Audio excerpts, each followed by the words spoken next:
Hi, welcome to Inspiring Minds 711, the academic convenience store where you can find fun, fast, and functional facts. Today, we're going to be looking at rounding decimal numbers. So, the big takeaway for today is that we're able to round to a given place by using the basic rounding rules. So, what exactly is rounding?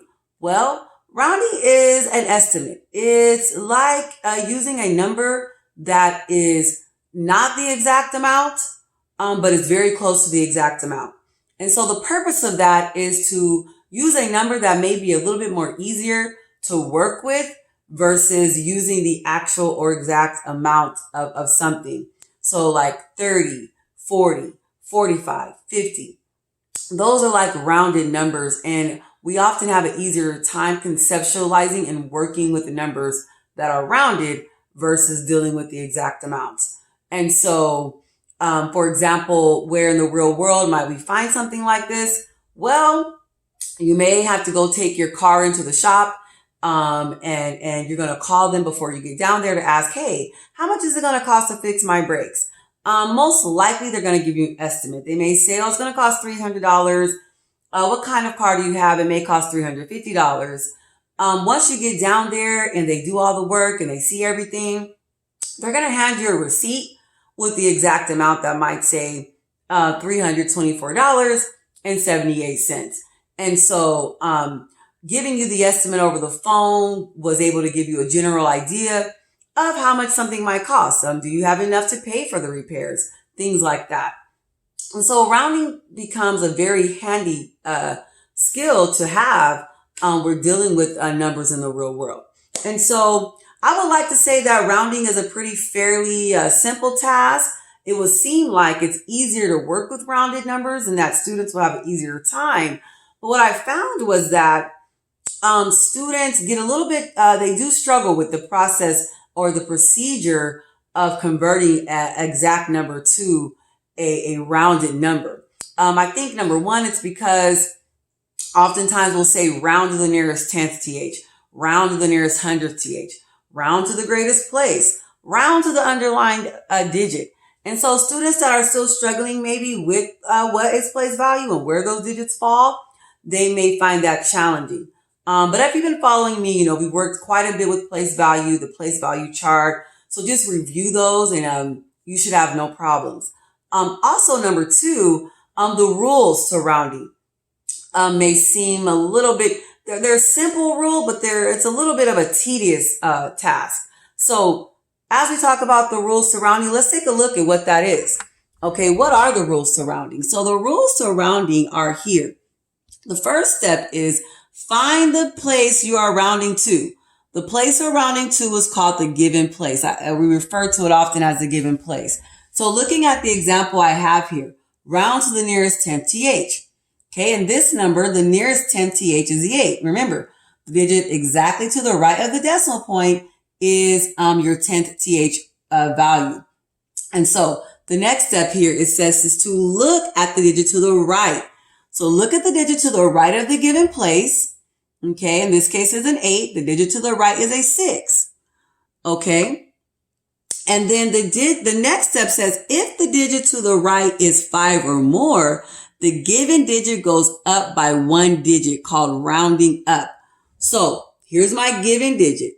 The digit to the right is 6, is 5 or more. 6 is more than 5. So my 8 is going to go up 1 digit. 1 digit up is a 9. So I've already set it up for you here to see the final outcome. So this digit, the rounded, is going to turn into 54.9.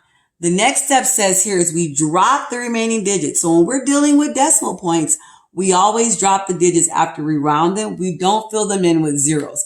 With whole numbers, we do fill the extra remaining digits with zeros. With decimals, we drop them. So in this case, the rounded digit 54.862 is rounded to 54.9. Okay, so that's pretty much the gist of the process or procedure for rounding our decimal numbers. So you can kind of see how the rule is simple, but it's also a little bit tedious. So let's take a look at another example here. It says here, round to the nearest hundredth th. So 10th th, 100th th. And let me plug this back in here for the sake of the lesson. So again, looking at my rules, my steps, find the place you are rounding to, the given place. In this case, the nearest 100th th here is my 8. The next step, look at the digit to the right. In this case, the digit to the right of the given place is a 2.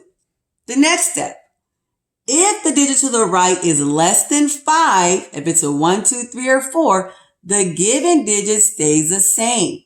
So in this case, my given digit is an 8. The digit to the right is 2, which is less than 5.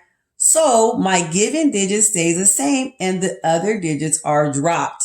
So 52.682 rounded has turned into 52.68. Let's look at another example. Round to the greatest place. Remember, the numbers to the left of my decimal are all my greater values. So the greatest place here is a 4. It's in the tens, T-E-N-S place. My 4 is the greatest place. I go back to my steps. Look at the digit to the right of the given place, which is a 5 in this case. If the digit to the right is 5 or more, the given digit goes up by 1 digit. I round up. Again, my given digit is a 4. The digit to the right is a 5. 5 or more, the given digit goes up 1. So in this case, the given digit turns from a 4 to a 5. And because it's on the whole number side, I'm going to replace this 5 with a 0.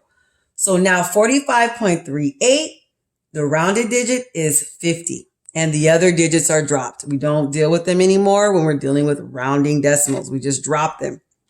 Okay, so that is basically rounding numbers in a nutshell. Here is a practice page that you can find on the Google Classroom website.